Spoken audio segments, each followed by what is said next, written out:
बाल कलाकार मास्टर रवि, इनकी एक जिद ने इनका फिल्मी कैरियर तो तबाह कर दिया था, लेकिन दोस्तों उसके बाद जब इनकी जिद पूरी हुई थी तो आज यह एक बहुत बड़े बिजनेसमैन के रूप में शुमार हैं। आज ये क्या करते हैं, कैसे हैं, पूरी जानकारी यहाँ पर लेंगे। किस तरह से ये फिल्मों में आए, कब से इन्होंने फिल्मों में आना स्टार्ट किया था। नमस्कार, मैं हूँ सुदेश कुमार और फिल्मी कहानियाँ चैनल में आपका स्वागत है। मास्टर रवि 70-80 के दशक में हिंदी सिनेमा में इनका बड़ा नाम हुआ करता था, जबकि उस समय यह बच्चे थे, बहुत ही छोटे थे।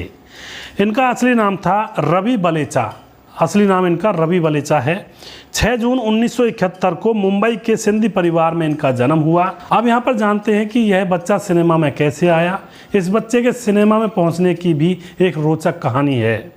1974 में 4 साल के यह थे।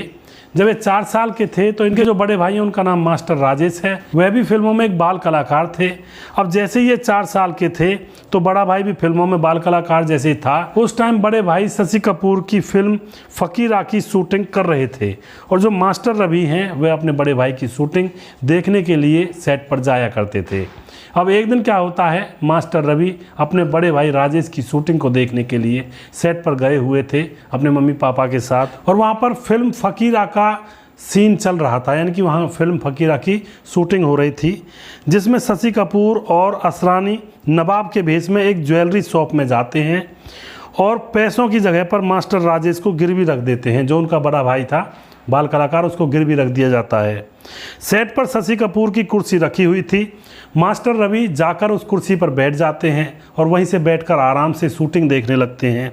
दोस्तों मज़े में वह शूटिंग देख रहे थे, तभी शूट जब ख़त्म होता है तो शशि कपूर वहां पर आते हैं और कुर्सी पर मास्टर रवि को देखकर बोलते हैं, जनाब यह मेरी कुर्सी है। जैसे बच्चे से बोला जाता है, तुम मेरी कुर्सी पर बैठे हो। रवि बोले, आप कहीं और बैठ जाओ, यहाँ मैं बैठूंगा। दोस्तों यह जवाब सुन करके शशि कपूर एकदम से हंस देते हैं और उसके बाद शशि कपूर बोलते हैं कि क्या कोई समझौता हो सकता है। तो मास्टर रवि कहते हैं, हाँ क्यों नहीं, मैं आपकी गोद में बैठ जाऊंगा और आप कुर्सी पर बैठ जाना। अब यह नटखट स्वभाव देखकर शशि कपूर को वह बच्चा भा जाता है और अपने डायरेक्टर से कहते हैं कि मुझे इस फकीरा फिल्म के अंदर इस बच्चे का भी रोल चाहिए। अब डायरेक्टर सारा इंतज़ाम करते हैं और उसको फकीरा फिल्म में आखिरी के सीन में डाल देते हैं। उसमें शबाना आज़मी का यह 4 साल का बेटा इनको बनाया जाता है। वो सीन था जब डैनी और असरानी के साथ शशि कपूर जेल से बाहर निकलते हैं और बच्चा उनको देखते ही आंख मारता है। दोस्तों इस तरह मास्टर रवि ने 4 साल की उम्र में बॉलीवुड में कदम रखा था।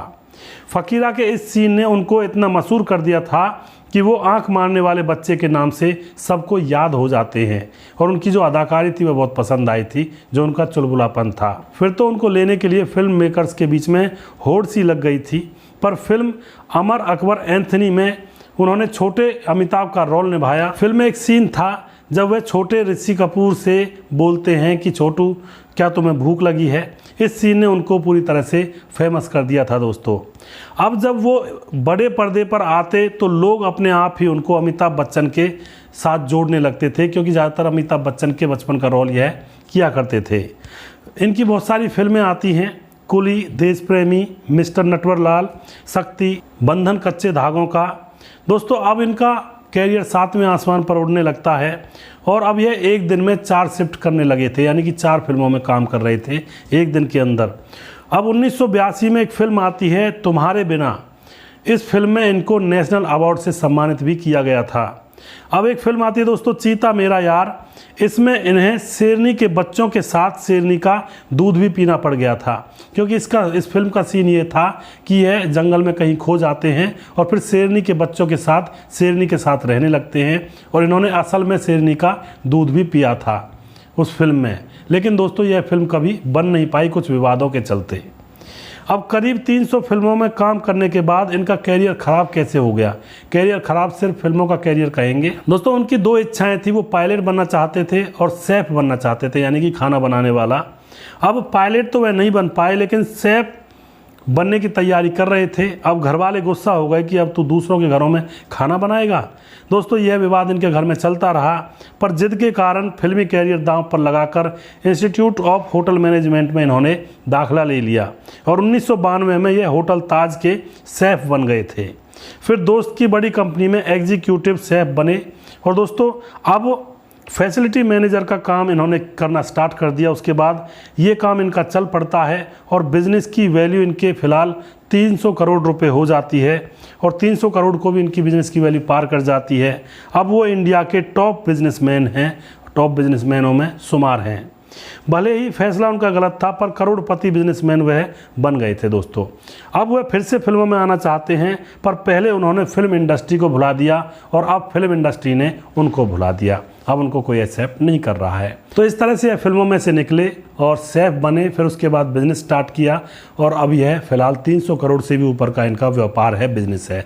तो इस तरह से इंसान की किस्मत कहाँ से कहाँ ले जाती है इसका कोई पता नहीं चलता है। कुछ तो कदम हमें उठाने पड़ते हैं और कुछ किस्मत के हाथ में होता है दोस्तों।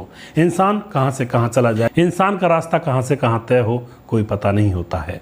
दोस्तों आपको हमारी ये कहानियाँ कैसी लगती हैं और इन एक्टर की आपको कौन सी फिल्म अच्छी लगती थी उसके बारे में भी आप ज़रूर लिखें और हमें कमेंट करके आप ज़रूर बताया करें कि आपको ये प्रोग्राम कैसा लगता है, जिससे कि हमें और ज़्यादा हौसला मिले।